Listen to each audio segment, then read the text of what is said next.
So I didn't get nearly as far as I was hoping to. I rode out a couple 100 kilometers and I couldn't find a good camping spot.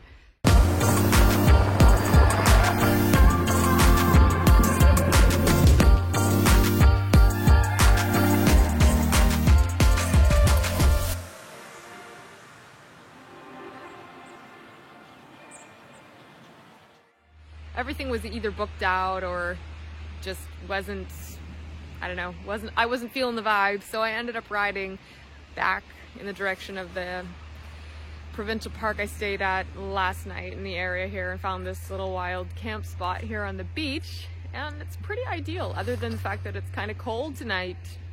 It's a gorgeous evening and I'm looking forward to spending a night here on the beach.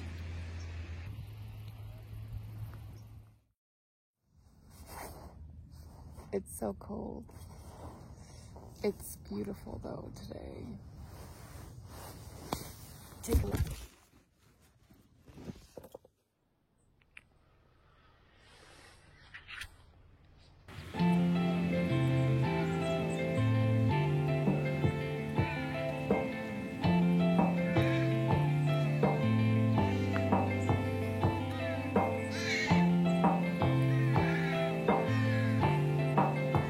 Sun's coming out now. It's getting warmer.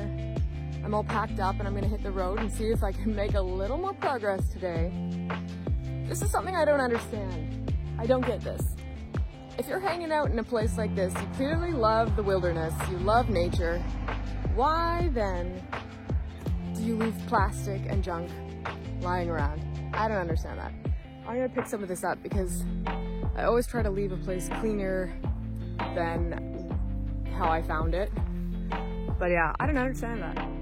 Okay, I was just cleaning up the area and I just found an entire pack of raw meat somebody left in the bush.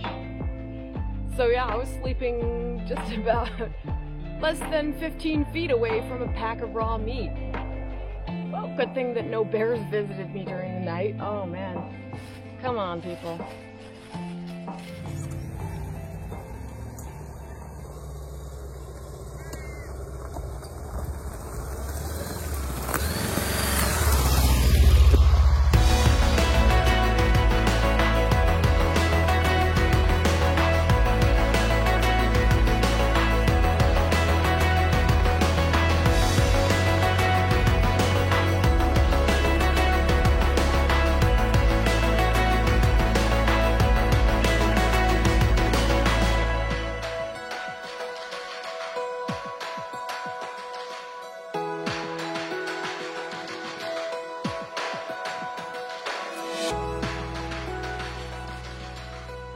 So I ended up meeting up once again with my friend Rosie Gabriel, and we camped out the last couple of nights at this beautiful spot here on this river. This morning, one of the locals came and brought us fresh coffee. And a little waker upper.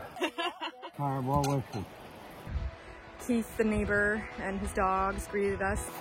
Cups and sugar and all that. Oh, look at you! Oh, thank you.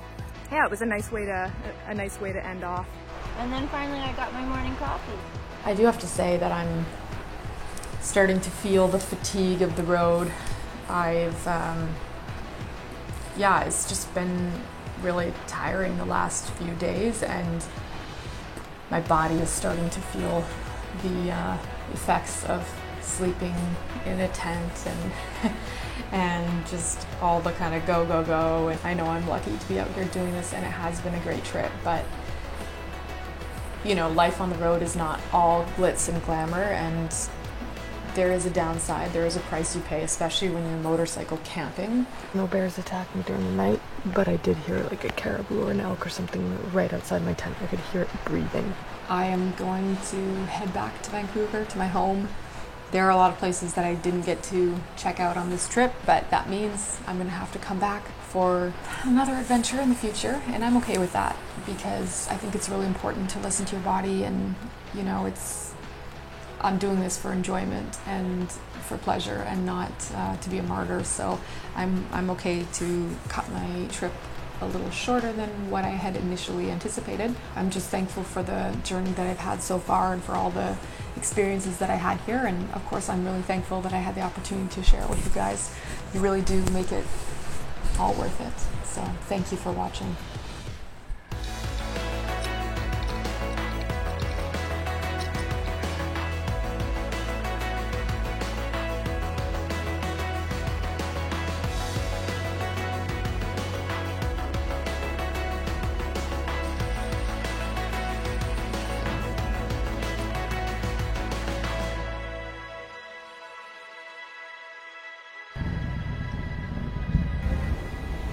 I'm on the ferry on my way back to Vancouver.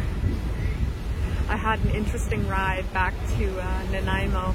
I attempted to do some off-roading and encountered a literal roadblock. I got to where I thought was going to be the road over to Nanaimo, and it was barred off. So that didn't end up happening, but I gave it a good try. And it was a beautiful ride over to the ferry. I just made it on. I was the last bike, and even though the ferry was full, they managed to slip me on in the end, which I'm very thankful for.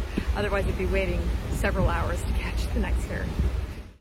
Thank you so much for joining me on this journey. It was a pleasure to share the adventure with you. I really appreciate the support of my channel, and if you haven't already subscribed, I would love it if you did that now, and you can join me for all of my future adventures.